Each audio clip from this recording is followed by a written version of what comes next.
I welcome each one of you, my fellow pilgrims to heaven, for our weekly Bible study in Telugu language. This is the 11th Sabbath School lesson study in Telugu language. Now I will switch over to Telugu language. ప్రియ సోదరి సోదరులారా, మిమ్మల్ని అందరినీ కూడా మన వారపు Bible పఠనానికి ఆహ్వానిస్తున్నాను. ఇది 11వ సబ్బాతుబడి పాఠం. దేవుని యొక్క మహాకృపను బట్టి మనము ఈ యొక్క త్రైమాసికం 3 నెలలు అనగా త్రిమాసం అంటున్నాం. కొన్నిసార్లు మనం ఈ త్రిమాసం దాదాపుగా ఆఖరికి వచ్చేసాం మనం. కనుక ఇంకొక 2 పాఠాలు అయితే ఈ యొక్క త్రైమాసికం అంతా కూడా, ఈ త్రిమాసం అంతా కూడా అయిపోతుంది. కనుక మిమ్మల్ని అందరినీ కూడా ఈ యొక్క పాఠానికి ఆహ్వానిస్తున్నాను. మీకు అందరికీ తెలిసిన రీతిగా మనకు సహాయకంగా ఉండే విద్యార్థులందరూ కూడా ఇంటికి వెళ్ళిపోయారు వాళ్ళ యొక్క వేసవి సెలవులకి. వారిలో కొంతమంది వచ్చే వారానికి ఒకళ్ళు ఇద్దరు వస్తానని ఫోన్ చేశారు. తక్కిన వారందరూ కూడా సెలవుల్లో ఉన్నారు. వారందరూ రావడానికి ఇంకొంచెం టైం పడుతుంది. అయినప్పటికీ మేము ఈ పాఠాలు అందించడానికి మా సొంత ప్రయత్నాన్ని మేము చేస్తున్నాం. మాకు ప్రాముఖ్యంగా మా అల్లుడు జేసుదాసు ఈ యొక్క రికార్డింగ్, ఎడిటింగ్ అన్నీ చేసి మనకి అందుబాటులో పెడుతున్నారు వీటిని. వారు కూడా ఈ యొక్క వారం అంతంలో అనగా శుక్రవారం, శనివారం డాక్టర్ జస్సనయ్య గారు బెంగళూరు వెళ్ళి అక్కడున్న తెలుగు యువతీ యువకులు, అక్కడ వారందరూ కూడా ఉద్యోగ సభలు పెడుతున్నారు యువకుల కొరకు. ఇది లౌరీ కాలేజ్ క్యాంపస్లో జరుగుతుంది అన్నమాట. శుక్రవారం రాత్రి, శనివారం. కనుక వాటి కొరకు కూడా మీరు ప్రార్థించండి. ఒకవేళ ఆ ప్రాంతాల్లో మీరు ఎవరైనా ఉన్నట్లయితే, ఒకటి యువతీ యువకులే కాదు, ఎవరైనా వెళ్ళొచ్చు. కానీ యువతీ యువకుల కొరకు ప్రత్యేకంగా ఇది ఏర్పాటు చేయబడింది. సో వారి కొరకు కూడా ప్రార్థించండి. ప్రార్థన చేసుకుని ఈ యొక్క 11వ పాఠంలో కొనసాగుదాం. ప్రార్థన. పరిశుద్ధ ప్రేమ గల మా తండ్రి, మీకు స్తుతులు, స్తోత్రాలు, వందనాలు చెల్లిస్తున్నాం. మమ్మల్ని, మా కుటుంబాలని, మా సంఘాలని మీరు ప్రేమించి మీరు ఇస్తున్న ఈ యొక్క గొప్ప అవకాశాన్ని బట్టి వందనాలు చెల్లిస్తున్నాం. ఈ 11వ పాఠం ద్వారా మీరే మాతో మాట్లాడమని, ఈ వాక్యాన్ని, ఈ వీడియోని ఎవరైతే వీక్షిస్తున్నారో, ఇతరులతో పంచుకుంటున్నారో వారందరం కూడా ప్రత్యేకంగా దీవించమని, మీ కృపాసన్నిధి మాతో ఉంచవలసిందని, మీరే ప్రతి విషయంలో కృప చూపించమని యేసు ప్రభువు వారి పరిశుద్ధమైన నామమును బట్టి ప్రార్థిస్తున్నాను తండ్రి. ఆమేన్. ప్రియ సోదరి సోదరులారా, మన 11వ పాఠానికి ఇంగ్లీష్లో ఇచ్చిన ఆ టైటిల్ ఏమిటంటే, పాఠ్యాంశం ఏంటంటే సెట్ బ్యాక్ అన్నారు. కనుక దీనిని మన భాషలో విశ్వాసులకు అపజయము అని నేను తర్జుమా చేస్తున్నాను. విశ్వాసులకు అపజయము అనగా ఒక విషయాన్ని మనం గుర్తిస్తున్నాం. ఏమిటంటే, మన యొక్క ఆధ్యాత్మిక యాత్రలో, మన జీవితాల్లో విశ్వాసులకు కూడా తరచుగా అపజయాలు ఎదురవుతూ ఉంటాయి. మన ఆధ్యాత్మిక జీవితంలో, శారీరక జీవితంలో కూడా అనేకమైన అపజయాలు వస్తుంటున్నాయి. కనుక ఈ యొక్క అపజయాలను ఏ రీతిగా మనం ఎదుర్కోవాలా అనేది ఈ యొక్క 11వ పాఠం యొక్క ప్రాముఖ్యమైన ఉద్దేశం. ఆ విధంగా మనకి లోకంలో మన ఆధ్యాత్మిక యాత్రలో కలిగే ఏ అపజయమైనప్పటికీ, ఆధ్యాత్మిక అపజయము, శారీరక అపజయము, ఇవన్నీ కూడా మనం అధిగమించి దేవునితో మనము సత్సంబంధం కలిగి మనము ప్రభువులో అనుదినం కూడా బలపడాల. ఇది మనకి ఈ పాఠం ద్వారా మనం ఈ వారం నేర్చుకోబోతున్నాం. మనందరికీ తెలిసిన రీతిగా అనేక సందర్భాల్లో మనకి అనేకమైన సమస్యలు సాతాను తెస్తూ ఉంటాడు. ఈ విషయాన్ని కూడా మనం గుర్తించాలా. కొన్ని సందర్భాల్లో ఇది సాతాను తెచ్చిన సమస్య, ఇది సాతాను తెచ్చిన సవాలు అని చాలా సందర్భాల్లో మనం మానవులుగా గుర్తించలేకపోతున్నాం. మనకి ఇవ్వబడిన మూలవాక్యం, కంఠదవాక్యం రోమీయులకు రాసిన పత్రిక 5వ అధ్యాయం 3 నుంచి 5 వరకు ఉన్న వాక్య భాగం. అయితే ప్రియ సోదరి సోదరులారా, సాతాను తెచ్చే అనేకమైన సవాళ్ళు, అనేకమైన సమస్యలు, అవి మనం చాలాసార్లు దాన్ని గుర్తించలేకపోతున్నాం. బైబిల్ గ్రంథంలో యేసు ప్రభు ఈ లోకంలో జీవించినప్పుడు యేసు ప్రభు వారు శిష్యులు గలిలయ సముద్రంలో ప్రయాణం చేస్తున్నారు. అది రాత్రివేళ వారు ఒక పడవ, కొన్ని ప్రాంతాల్లో నావ అంటున్నాం, ఇంగ్లీష్లో బోట్ అంటున్నాం, దాని మీద ప్రయాణం చేస్తున్నారు. అయితే సాధారణంగా యూదులు గలిలయని సముద్రం అని పిలుస్తున్నారు, కానీ వాస్తవానికి అది సముద్రం కాదు. కారణం అది మంచినీటి సరస్సు. మన ప్రాంతంలో మీకు అనేక మందికి పరిచయం ఉంది, మన ప్రాంతంలో మీకు అనేక మందికి పరిచయమే. అది కొల్లేరు సరస్సు. కొల్లేరు సరస్సు మంచినీటి సరస్సు. అలాగా యొక్క గలిలయ అనేది ఒక సరస్సు. అది నిజానికి సముద్రం కాదు. సముద్రం అయితే ఉప్పు నీరు ఉంటుంది, ఇది మంచినీరు. ఈనాటి వరకు కూడా ఇశ్రాయేల్ దేశంలో ప్రాముఖ్యంగా వారికి అందుబాటులో ఉన్న యొక్క త్రాగునీరు యొక్క గలిలయ సాగరం ద్వారానే వస్తుంది. కనుకనే లూకాసు వార్తలో 5వ అధ్యాయంలో మనకి లూకా గారు, ఆయన వైద్యుడు ఆ దినాల్లో, ఆయన రాస్తూ దీన్ని సముద్రం అనలేదు, ఆయన దీనిని ఒక లేక్ అన్నారు, అంటే సరస్సు అని మనం తర్జుమా చేస్తున్నాం. అక్కడ ప్రయాణం చేస్తున్నారు యేసుప్రభు వారి శిష్యులు. మనందరికీ తెలిసిన రీతిగా ఒకవేళ ఏదన్నా కాస్త ఉరుములు, మెరుపులు, వర్షం, కాస్త బలమైన గాలి వేస్తుందనుకోండి, ఎప్పుడు కూడా అటువంటి ప్రాంతంలో ప్రయాణం చేయటానికి కాస్త ఆగి ఆ యొక్క వర్షం తగ్గాక, గాలి తగ్గాక అప్పుడే వారు ప్రయాణం కొనసాగిస్తారు. కనుక యేసుప్రభు వారు శిష్యులు ప్రారంభమైనప్పుడు అటువంటి వాతావరణంలో ఏ తేడా లేదు. అనగా మబ్బులు కానీ, మెరుపులు కానీ, ఉరుములు కానీ ఏమీ లేదు. అయితే వారు రాత్రివేళ ప్రయాణం చేస్తున్నారు. యేసుప్రభు వారు పగలంతా బోధ చేసి అనారోగ్యంగా ఉన్న వారిని స్వస్థపరిచి చాలా అలసిపోయారు మానవుడిగా. ఆయన ఆ యొక్క పడవ, ఆ నావ యొక్క వెనుక భాగాన నిద్రపోతున్నారు. శిష్యులు మాత్రం పడవను నడుపుతున్నారు. వారికి అది అలవాటే, రాత్రివేళ పడవను నడపటం. హఠాత్తుగా పెద్ద గాలి ప్రారంభమైంది. పెద్ద పెద్ద అలలు ఆ యొక్క పడవను అటు ఇటు కూడా ఊపేశాయి. పెద్ద పెద్ద అలలు రావటం వలన కారణం గాలి చాలా బలంగా వస్తుంది, తుఫాను గాలిలాగా. ఎప్పుడైతే తుఫాను గాలిలాగా బలంగా గాలి వస్తుందో నీరు పెద్ద పెద్ద అలలు వచ్చేస్తాయి.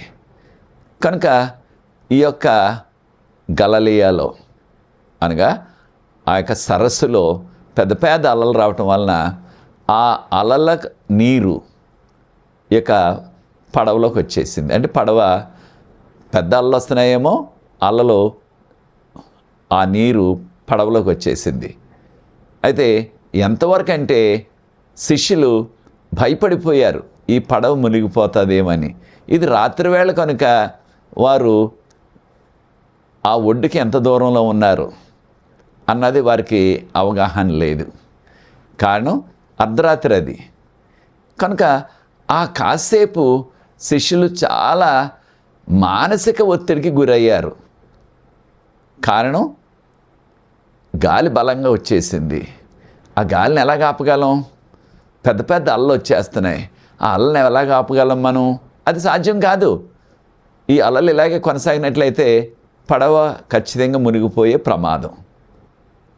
రాత్రివేళ వీరందరూ కూడా జాలరులే కాబట్టి వారు ఈదగలరు. కానీ రాత్రిలో ఎటు వెళ్తారు? ఆ చీకట్లో ఎటు ఈదాలా? దగ్గరలో ఉన్న ఆ యొక్క ఒడ్డు ఎక్కడుందో చూస్తే పగలైతే ఆ దగ్గరగా ఉన్న ఒడ్డుకు ఈదుకుంటే వెళ్ళొచ్చు. ఆ చివరి నుంచి ఈ చివరికి ఈ యొక్క గలిలయ సరస్సు యొక్క వైశాల్యం 22 కిలోమీటర్లు. కనుక ఇది సాధ్యం కాదు. కనుక మానవులుగా చాలా భయపడిపోయారు. యేసుప్రభు వారు వారితోనే ఉన్నారు, అక్కడే నిద్రపోతున్నారు ఆయన. అయినప్పటికీ ఇటువంటి పరిస్థితి వారికి ఎదురయ్యింది. ఈ ఆధ్యాత్మిక సత్యాన్ని కూడా మనం నేర్చుకోవాలి.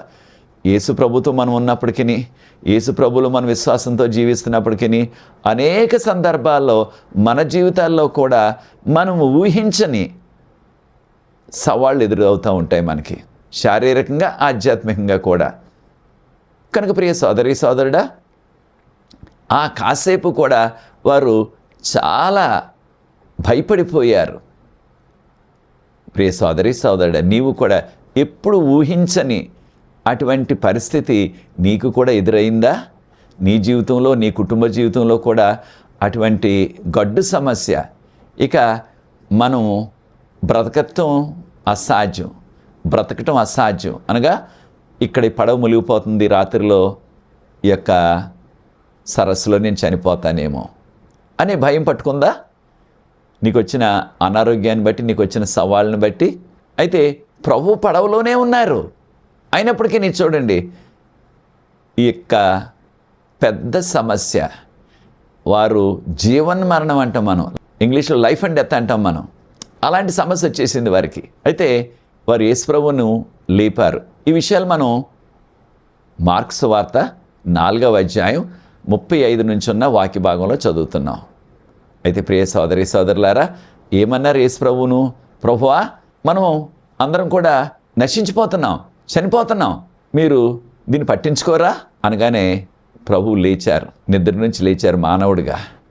అంటే ఆయనకి తెలియంది కాదు వారి యొక్క విశ్వాసం ఏ విధంగా ఉంటుందన్నది. ఆయన దాన్ని కాసేపు వారి యొక్క రెస్పాన్స్ చూడాలని, వారి యొక్క స్పందన చూడాలని యేసు ప్రభు వారు స్పందించలేదు. ఆయన మానవుడిగా నిద్రపోతున్నారు.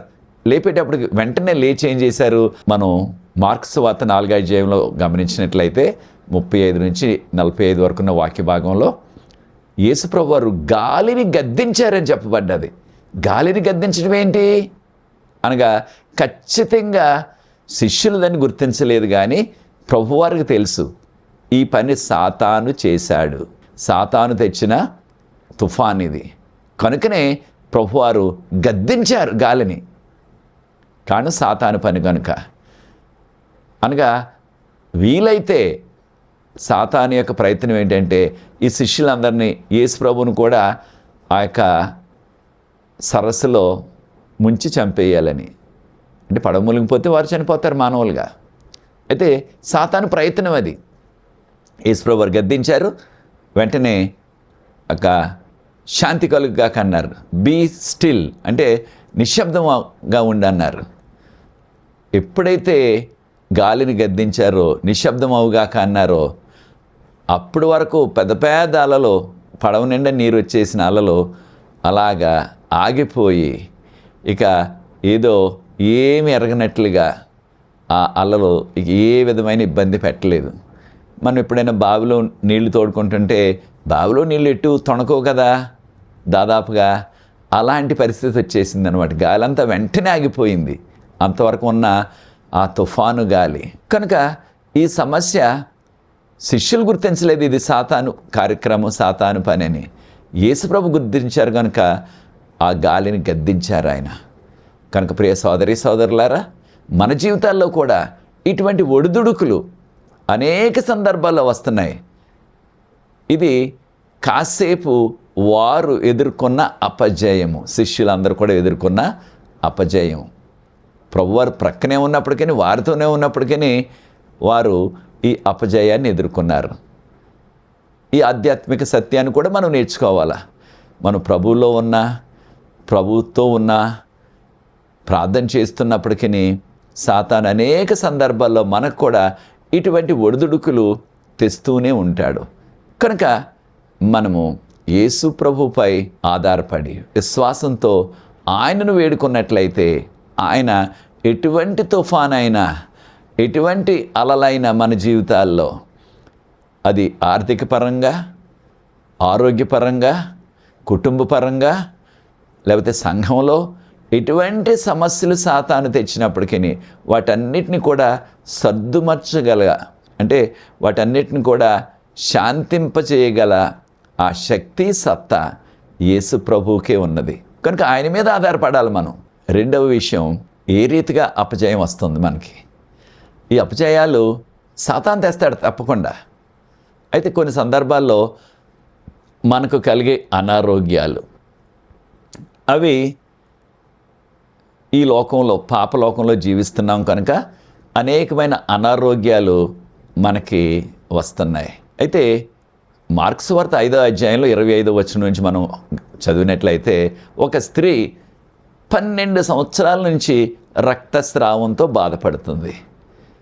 తనకున్న ఆ డబ్బంతా, ఆస్తి అంతా కూడా ఆ రోజుల్లో ఉన్న వైద్యుల కొరకు ఖర్చు పెట్టేసి, అనగా ఆ రోజుల్లో ఉన్న వైద్యుల దగ్గరికి వెళ్ళి ఆ వైద్యం చేయించుకున్నది. తనకున్న డబ్బంతా ఖర్చు పెట్టేసినప్పటికీ తనకి పూర్తి స్వస్థత ఏ విధంగా కూడా కలగలేదు. ఏ విధంగా తనకి ఇంప్రూవ్మెంట్ అంటున్నాం ఇంగ్లీష్లో, తనకి ఏ విధంగా కూడా నయం అవ్వలేదు. అప్పుడు తను మనసులో అనుకున్నది ఏమిటంటే, చూడండి తనలో ఉన్న విశ్వాసం. యేసుప్రభు ఆ దినాల్లో జీవించారు కనుక ఆయన వచ్చినప్పుడు ఈ ప్రాంతానికి నేను వెళ్ళి ఆయన్ను దగ్గరికి వెళ్ళి ఆయన యొక్క వస్త్రాన్ని, ఆ చెంగుని ఇలా ముట్టుకుంటే నాకు స్వస్థత వస్తుందని నమ్మింది. అలాగే యేసుప్రభు వారు అక్కడికి వచ్చినప్పుడు, ఎప్పుడు కూడా యేసుప్రభు ఎక్కడికో వెళ్ళినప్పటికీ జనాలు తండోపతండాలుగా వచ్చేవారు. అప్పుడు తను నెమ్మదిగా వెళ్ళి ఆ యొక్క బలహీనతతోటే, ఇక కారణం రక్తహీనత వచ్చేసింది తనకి. అయితే ఆ విశ్వాసంతో వెళ్ళి ఆయన యొక్క వస్త్ర చెంగును, అనగా ఆ చివరిని ఇలా ముట్టుకుంది.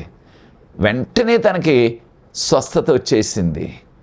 అప్పుడు యేసుప్రభు వారు ఇంతమందిలో కూడా ఆ విషయాన్ని గుర్తించి, నన్ను ఎవరో ముట్టుకున్నారు, నాలోంచి శక్తి వెళ్ళింది అన్నారు ప్రభువారు.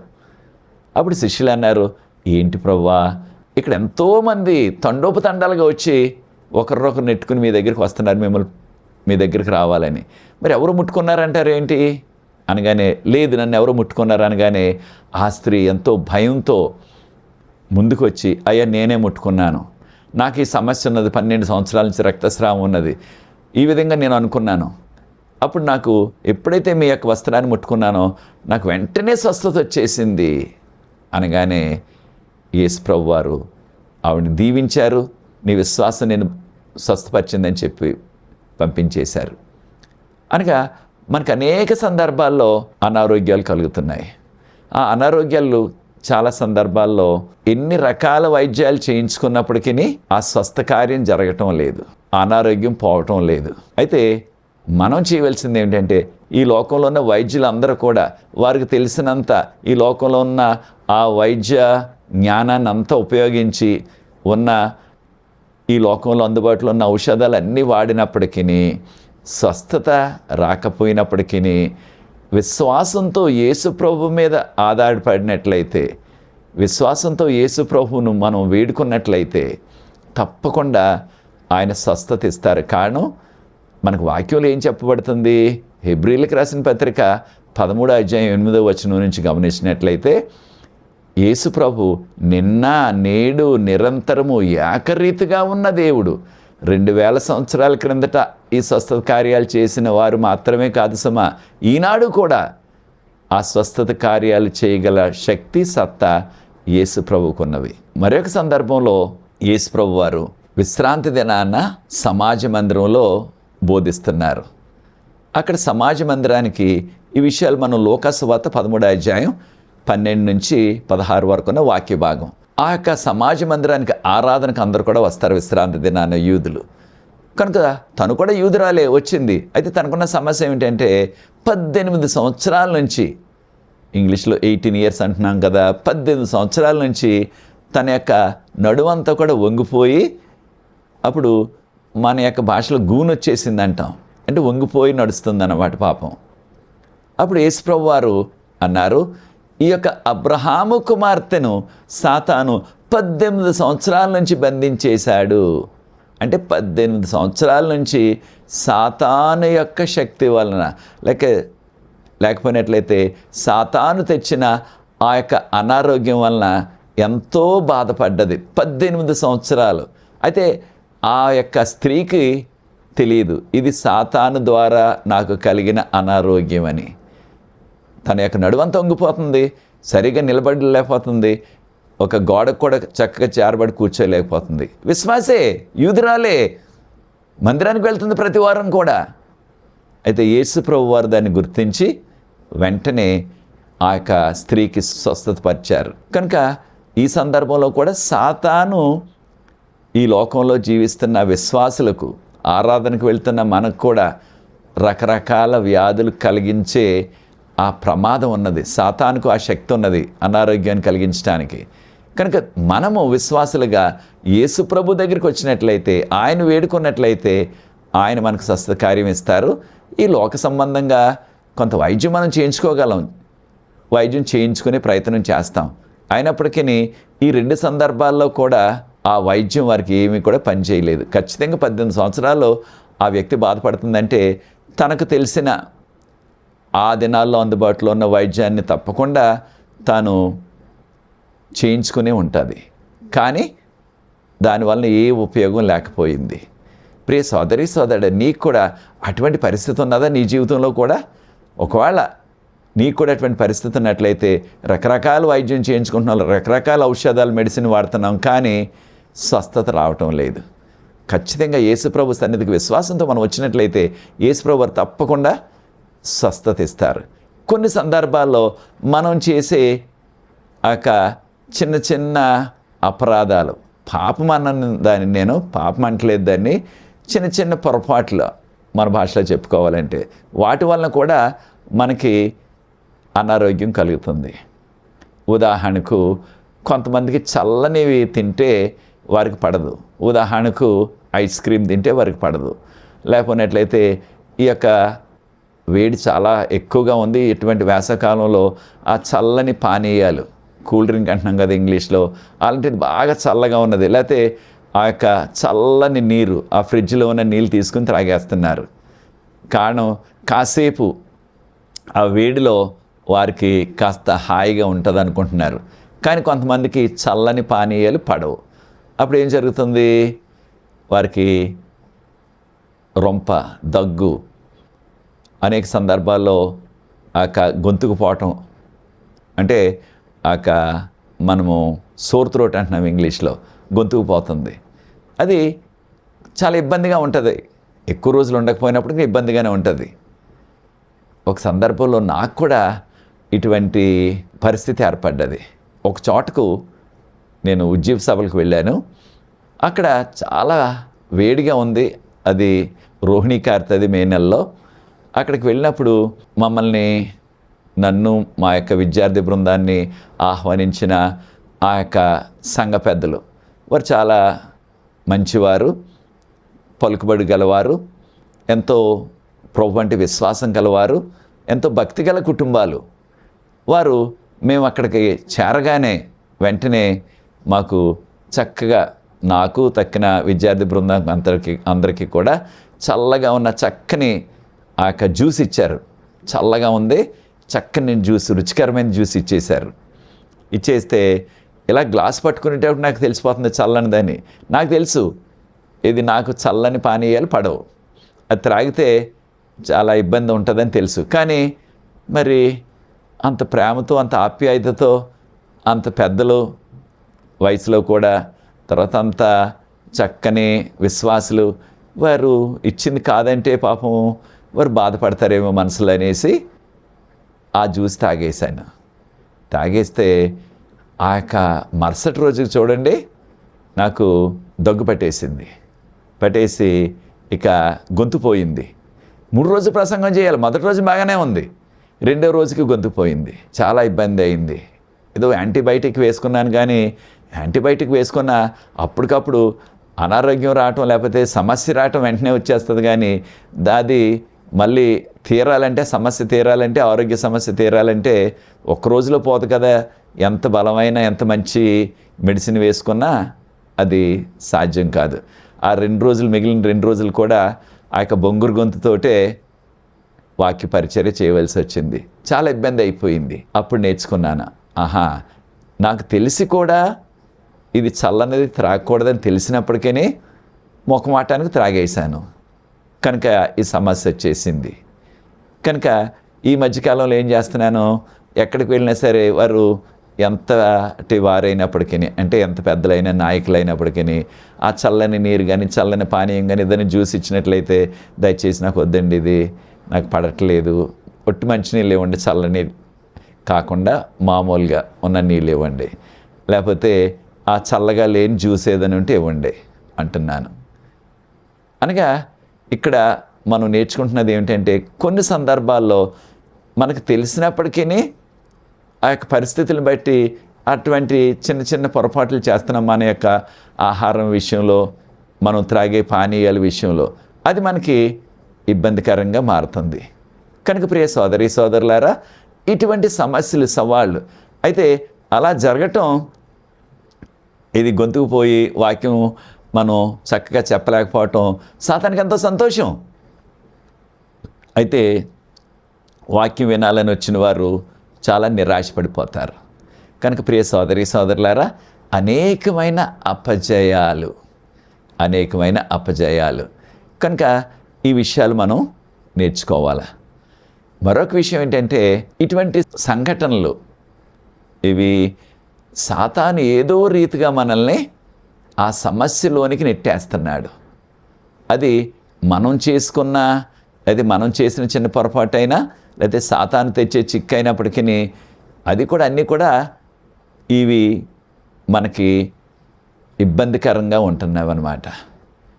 కనుక ప్రియ సోదరి సోదరులారా, విశ్వాసులకు కూడా అపజయాలు వస్తున్నాయి.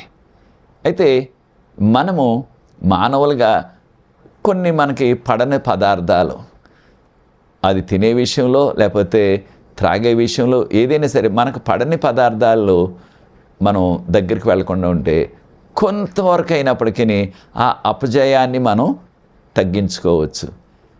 ఉదాహరణకు గత కొన్ని రోజుల్లో దాదాపుగా మేము 40 రోజుల దగ్గరగా రకరకాల గ్రామాలు, 14 గ్రామాలు వెళ్ళగలిగాం ప్రభు యొక్క కృప కొరకు. కొన్ని పట్టణాలు కూడా ఉన్నాయి అనుకోండి వీటిలో.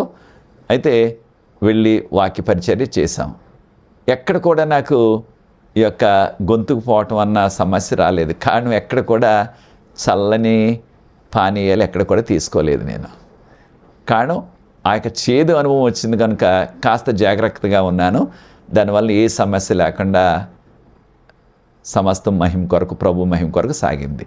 కనుక కొన్ని సందర్భాల్లో ఇటువంటి మనం చేస్తున్న చిన్న చిన్న పొరపాట్ల వలన మనకి అపజయాలు వస్తున్నాయి. మరొక విషయం ఏమిటంటే, యోబు జీవితంలో యోబు గారికి ఏ విధంగా కూడా ఈ విషయం తెలియదు. కారణం ఏంటి?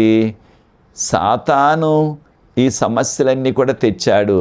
నాకు వచ్చిన సాతాను తెచ్చిన సమస్యలు ఇవన్నీ కూడా, యోబుకు వచ్చిన అనారోగ్యం కానీ, యోబుకున్న సమస్తం కూడా కోల్పోవటం కానీ, ఇవన్నీ కూడా సాతాను తెచ్చిన సమస్యలు, సాతాను తెచ్చిన చిక్కులు అనే విషయం యోబుకు తెలియదు 6 దినాల్లో. దేవుని మహాకృపను బట్టి ఆ గ్రంథాన్ని మనం చదువుతున్నాం కనుక ఇప్పుడు తెలిసింది మనకు మాత్రం ఈ విషయం బాగా తెలిసిపోయింది. ఎలాగా? ఇదంతా కూడా సాతాను తెచ్చిన సమస్యలు అని మనకు తెలిసింది. యోబుకు తెలియదు అది. కనుక యోబు ఆ కష్టాలన్నిటిని కూడా అనుభవిస్తూ ఒక్క విషయంలో కూడా, అనగా దేవుణ్ణి దూషించలేదు. సమయం ఉన్నప్పుడు చదవండి యోబు గ్రంథం 1వ అధ్యాయంలో. దానిలో యోబు గారు ఏమన్నారు? 21వ వచనం చదివినట్లయితే, దేవుడిచ్చారు సమస్తం, దేవుడే తీసేసుకున్నారన్నాడు. అయితే మానవుడిగా యోబుకు ఉన్న అనుభవం ఏంటంటే, దేవుడే చేయగలరు ఈ యొక్క కార్యాలన్నీ అనుకున్నాడు ఆయన. కానీ యోబు తెలుసుకోలేని విషయం ఏంటంటే, ఆ దినాల్లో ఇదంతా కూడా సాతాను పని, సాతాను యొక్క క్రియ, సాతాను తెచ్చిన ఈ సమస్యలు నా జీవితంలో, నా కుటుంబంలో అనే విషయం ఆయనకి తెలియదు. అయితే దీని ద్వారా మనం నేర్చుకుంటున్న ఎంతో పెద్ద ఆధ్యాత్మిక పాఠం ఏమిటంటే, మన జీవితాల్లో కూడా, మన కుటుంబాల్లో కూడా, మన వ్యవసాయాల్లో కూడా, మన వ్యాపారాల్లో కూడా, లేదా మన పశువులకు కూడా సాతాను ఏదో రీతిగా చిక్కులు తెచ్చి వాటన్నిటిని కూడా మనకు దక్కకుండా చేసేసే ఆ యొక్క శక్తి, సత్తా సాతానుకు ఉన్నది.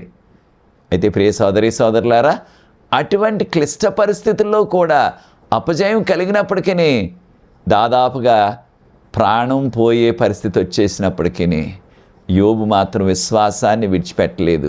ప్రభువునే పట్టుకుని ఉన్నారు. కనుకనే ప్రభు మాట్లాడారు. ఆ సాతానుతో అన్నారు, భూమి మీద నా భక్తుడైన యోబు ఉన్నాడు, ఆయన గురించి నీకు తెలుసా అంటే, నాకు అంతా తెలుసు, మీరన్నీ కూడా ఆయనకి ఏ లోటు కూడా లేకుండా చేశారు, తనకున్న ఆ ఆస్తి, తనకున్న కుటుంబం చుట్టూ మీరు ఒక కంచి వేసేసారంటే ఆయనకి కాపలా పెట్టేశారు. ఎవరు కాపలా ఉంటారు? దేవుని దేవదూతలు. కనుక ఇప్పుడు మిమ్మల్ని ఆయన పొగుడుతున్నాడు. అవన్నీ తొలగిపోతే మిమ్మల్ని మొక్క మీదే దూషిస్తాడు అన్నాడు సాతాను. అయితే ప్రభువు తెలుసు యోబు ఎంత విశ్వాసో, ఎంత ఒడిదుడుకులు వచ్చినప్పటికీ, ఎన్ని సవాళ్ళు వచ్చినప్పటికీ తన విశ్వాసాన్ని విడిచిపెట్టాడు అనే విషయం దేవునికి తెలుసు. కనుకనే ప్రభువారు సాతానును సవాల్ చేశారు. తర్వాత విషయం మనందరికీ తెలిసి ఏం జరిగిందో. సమస్తం కోల్పోయినప్పటికీ సమయం ఉన్నప్పుడు చదవండి యోబు గ్రంథం ఆఖరి అధ్యాయం 42వ అధ్యాయం, ముఖ్యంగా 10వ వచనం నుంచి 15 వరకు చదివినట్లయితే యోబు కోల్పోయిన ప్రతీదీ కూడా ఆయన రెట్టింపు పొందాడు. ఇంగ్లీష్లో డబుల్ బ్లెస్సింగ్ అంటున్నాం. Double blessing. ఆయనకు ఎంతో దీవెన వచ్చేసింది. ఉదాహరణకు ఆ శోధన సాతాను తేకముందు యోబు గారికి 7,000 గొర్రెలు ఉన్నాయి. అవి ఈ యొక్క శోధన తీరిపోయిన తర్వాత, అనగా ఈ పరీక్షలో, విశ్వాస పరీక్షలో యోబు గారు నెగ్గిన తర్వాత ఆయనకున్న గొర్రెలు 14,000 అయిపోయాయి. 7,000 గొర్రెలు కూడా సాతాను ఆకాశం నుంచి అగ్ని కురిపించి కాల్చేశాడు. ఏకంగా గొర్రెలన్నీ కూడా 7,000 గొర్రెలు కాలిపోయాయి. ఆకాశం నుంచి అగ్ని కురవటం ఏంటి? దీన్నే మన భాషలో, మన ప్రాంతంలో పిడిగిలు అంటాం మనం. అంటే పిడిగిలు పడిపోయాయి అన్నమాట. పిడిగిలు పడిపోయి అవి చనిపోయాయి, కాలిపోయాయి. ఏకంగా అన్ని పిడిగిలు ఏకంగా. అంటే సాతానుకు పిడుగులు కురిపించే శక్తి కూడా ఉన్నది అని కూడా మనం గుర్తించాలి. ఆయనకు 3,000 ఒంటెలు ఉన్నాయి.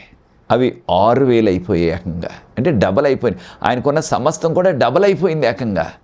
ఎప్పుడు ఆ యొక్క విశ్వాస పరీక్షలో ఆయన నిలబడ్డారు కనుక ప్రియ సోదరి సోదరుడా, మనం కూడా మన జీవితాల్లో సాతాను తెస్తున్న అనేకమైన సవాళ్ళు యోబు జీవితంలో ఆయన గుర్తించలేదు. గుర్తించడం అంటే ఇది సాతాను తెచ్చాడని ఆయనకు తెలియదు, దేవుడే అనుమతించాడు అన్నట్టు అనుకున్నాడు మానవుడిగా. చాలాసార్లు మనం కూడా అదే అనుకుంటున్నాం. ఏ సమస్య వచ్చినా, ఏ సవాళ్ళు వచ్చినా మనకి దేవుడు అనుమతించారు, దేవుడే దీన్ని రప్పించారు నాకు అన్నట్టుగా ఆ ప్రేమగల దేవుని, కృపగల దేవుని కొన్నిసార్లు మనం ఆయన మీద నింద వేసేస్తున్నాం. కానీ ఆ పనులన్నీ చేసేవాడు సాతాను, దేవుడు కాదు. ఇది యోబు గ్రంథం ద్వారా మనకు తెలుస్తుంది. కనుక మనం కూడా విశ్వాసంలో కొనసాగినట్లయితే ఎటువంటి ఒడిదుడుకులు వచ్చినా, ఎటువంటి అపజయాలు వచ్చినప్పటికీ చివరిగా మనకి ఏం కలుగుతుంది? విజయం వస్తుంది, డబుల్ బ్లెస్సింగ్ వస్తుంది, రెట్టింపు దీవెనలు వస్తాయి. అయితే మరి అవి వచ్చిన ఆ కాలంలో యోబు గారు ఎంతో నమ్మకంతో ఆయన ముందుకు కొనసాగాడు. కనుక ఎంతవరకు అన్నాడు?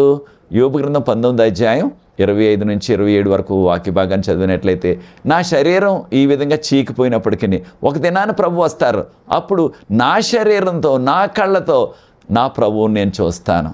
అంటే ఆయనకున్న ఎంత గొప్ప నమ్మకమో చూడండి. ఈ విధంగా వచ్చిన ఆ వ్యాధి ద్వారా నేను చనిపోయినప్పటికీ నేను ఒక దినాన ప్రభువుని చూస్తాను, అనగా ప్రభువుతో నేను ఉంటాను. అటువంటి నిరీక్షణ మనకు కావాలి ఈ పాపలోకంలో. ఇటువంటి సవాళ్ళు వచ్చినప్పుడు, అపజయం వచ్చినప్పుడు మనం కృంగిపోకుండా, మన విశ్వాసాన్ని విడిచిపెట్టేయకుండా ప్రభువును అంటు పెట్టుకుని ఉండాలి మనం. చివరిగా చూడండి, యేసు ప్రభు లేచిన దినాన్న ఆ సాయంత్రం 2 విశ్వాసులు యెరూషలేము నుంచి వారి గ్రామం ఎమ్మాయు గ్రామం అక్కడికి వెళ్ళిపోతున్నారు.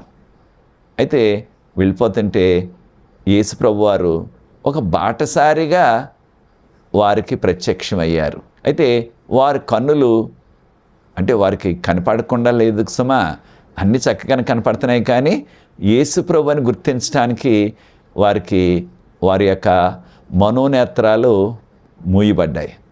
ఆయనతో మాట్లాడుకుంటూనే ఉన్నారు, మాట్లాడుతూనే వెళ్తున్నారు ఆ యొక్క మార్గం అంతా కూడా. అయితే ప్రియ సోదరి సోదరులారా, ఆ నడిచిన ఆ కాసేపు, ఉదాహరణకు ఒక గంట సేపు అనుకోండి, ఆ గంట సేపు కూడా వారికి వచ్చిన అపజయం ఏంటంటే, మనతో నడుస్తున్న ఈ వ్యక్తి యేసు ప్రభు వారు అని వారు గుర్తించలేకపోయారు. ఎప్పుడు గుర్తించారు?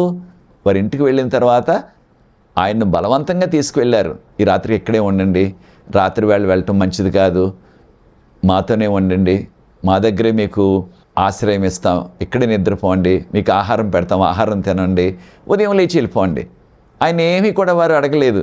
మీది ఏ ఊరు, మీ అడ్రస్ ఏంటి, ఇక్కడికి ఎంత దూరం ఉంటుంది మీ ఊరు, అయినా ఇంత చీకటి పడిపోతుంది కదా, సాయంత్రం వాళ్ళు ఎందుకు మొదలుపెట్టారు మీరు ప్రయాణం, ఏ ప్రశ్న అడగలేదు వారు.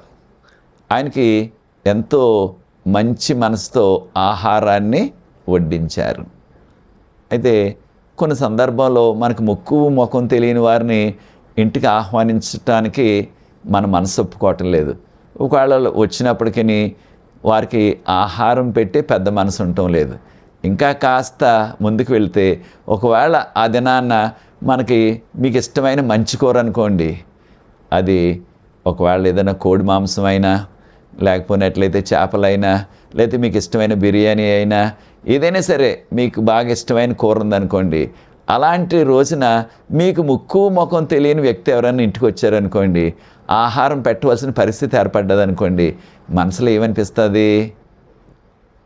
ఈ వ్యక్తి వచ్చాడు, తెలిసిన వారైతే, చుట్టాలైతే, స్నేహితులైతే ఎంతో సంతోషంతో రెండు మంచి టైంకి వచ్చారు, ఇవాళ మీరు వచ్చింది బాగుంది, మీ అదృష్టం బాగుంది, ఇవాళ మాకు ఇక్కడ మంచి కోడి మాంసం కూర ఉంది, లేకపోతే మంచి చేపల కూర ఉంది, లేకపోతే మంచి బిర్యానీ ఉంది, ఇక్కడ మీరు తిని వెళ్ళండి అంటాం. మన స్నేహితులైతే, మనకి నచ్చిన బంధువులైతే.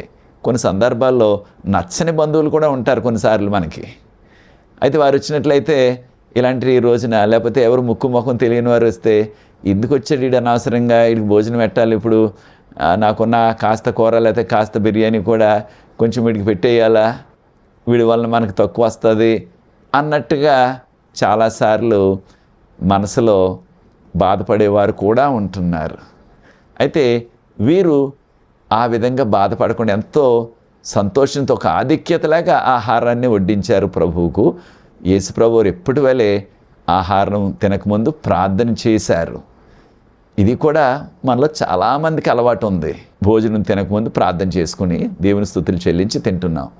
కొన్ని సందర్భాలు ఏం జరుగుతుంది, కాస్త ఆకలి ఎక్కువగా ఉంటుంది, ఎక్కడికో బయటకు వెళ్ళొచ్చు, ఆకలి వేస్తుంది బాగా, దాంతోపాటు ఆ కూర కూడా మనకి మంచి ఇష్టమైన కూర, లేకపోతే ఇది మనకి ఇష్టమైన బిర్యానీ, మనకి ఇష్టమైన కోడి మాంసం కూర, మనకి ఇష్టమైన చేపల కూర, లేకపోతే మనకి ఇష్టమైన ఆ యొక్క వేట మాంసం కూర అయినప్పటికీ ఏం జరుగుతుంది, ప్రార్థన చేసుకోవటం కూడా కొన్నిసార్లు మర్చిపోతున్నాం. ఒకవేళ ప్రార్థన చేసుకున్నా సరే ప్రార్థన చాలా తక్కువగా చేస్తున్నాం. ఏదో 4 ముక్కలు చెప్పేసి ప్రార్థన చేసేసి తినేస్తున్నాం వెంటనే. కారణం నోరు ఊరిపోతుంది, ఓ ప్రక్కన ఆకలేస్తుంది. అదే ఒకవేళ ఏదో కాకరకాయ కూర అనుకోండి, క్యాబేజీ కూర అనుకోండి, పెద్ద ఇబ్బంది లేదు, కొంచెం ప్రార్థన కథ పొడవుగా ప్రార్థన చేసిన, ఎక్కువ ప్రార్థన చేసిన సమస్య లేదు అనుకుంటాం.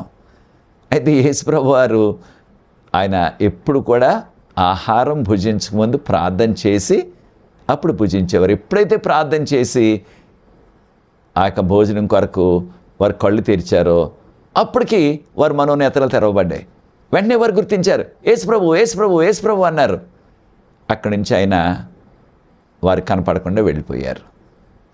అంటే ఆ కాసేపు అనగా వారు నడుస్తున్న సేపు, వారి ఇంటికి వచ్చి కూర్చున్నప్పుడు కూడా వారికి ఉన్న ఆ అపజయం ఏంటంటే ఈయనే ప్రభువారని గుర్తించలేదు, ఈయనే యేసు ప్రభువారని గుర్తించలేకపోయారు.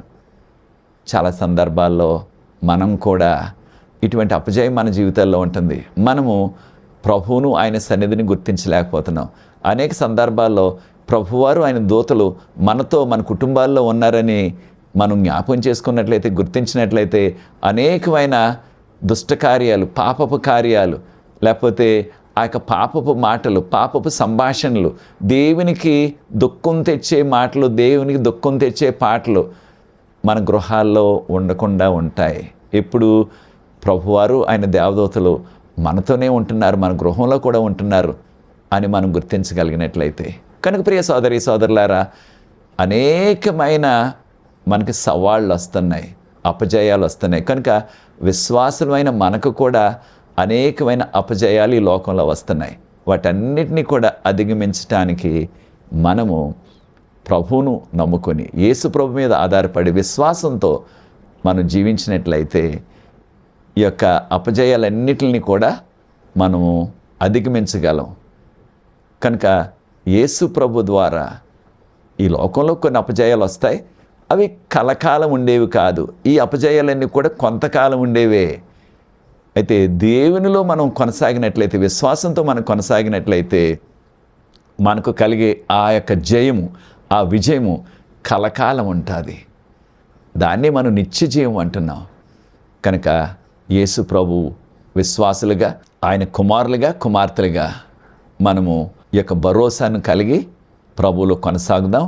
దాని ద్వారా ప్రభు మహిమ పొందుతారు. మన యొక్క జీవితాల ద్వారా మనం కూడా ధన్యులు అవుతాం. ప్రభు త్వరగా వస్తున్నారు రెండోసారి. ఆయన యొక్క రాజ్యంలో చేరి కలకాలం కూడా జీవిస్తాం. ఇంకా అప్పుడు ప్రభు రాజ్యంలో అనగా పరలోకంలో ఎటువంటి అపజయాలు, ఎటువంటి సవాళ్ళు ఉండవు. కారణం అక్కడ సాతానుడు ఉండడు.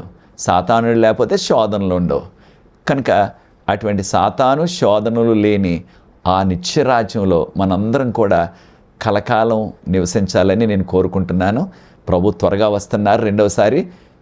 మనం ఊహించిన దానికంటే ఆయన రాకడ త్వరలో వస్తుంది. ఆయన రాకడలో మనం అందరం కూడా ఎత్తబడటానికి సిద్ధపడదాం. అటువంటి నిర్ణయం నువ్వు చేసుకున్నట్లయితే ప్రియ సోదరి సోదరుడా, నాతో ఏకీవించండి. ప్రార్థించి ఈ యొక్క 11వ పాఠాన్ని ముగిస్తాను. ప్రార్థన. పరిశుద్ధ ప్రేమగల మా తండ్రి, మీకు స్తుతులు స్తోత్రాలు వందనాలు చెల్లిస్తున్న మమ్మల్ని, మా కుటుంబాలని, మా సంఘాలని మీరు ప్రేమించి, విశ్వాసులకు కూడా అనేకమైన అపజయాలు వస్తాయి ఈ లోకంలో. అయితే ఎటువంటి అపజయం అయినప్పటికీ యోబు వలె విశ్వాసంతో మీలో కొనసాగే కృప మాకు అనుగ్రహించమని, ఈ వీడియోని ఎవరైతే వీక్షిస్తున్నారో, ఇతరులతో పంచుకుంటున్నారో వారందరూ కూడా ప్రత్యేకంగా దీవించవలసిందని, మీ కృపాసన్నిధి మాతో ఉంచవలసిందని, మీరే మహిమ ఘనత తెచ్చుకొనమని యేసు ప్రభు వారి పరిశుద్ధమైన నామమును బట్టి ప్రార్థిస్తున్నాను తండ్రి. ఆమేన్. ప్రియ సోదరి సోదరులారా, ప్రభు చిత్తమైనట్లయితే ఆయన కృపలో 12వ పాఠంలో మరలా మనం కలుసుకుందాం. అంతవరకు ప్రభు కృప, ఆయన శాంతి, సమాధానం మనందరికీ కలుగును గాక. నా కొరకు, పరిచర్య కొరకు ప్రార్థిస్తూ ఉండండి. ప్రభు మనలందరినీ కూడా ప్రత్యేకంగా దీవిస్తారు. God bless you.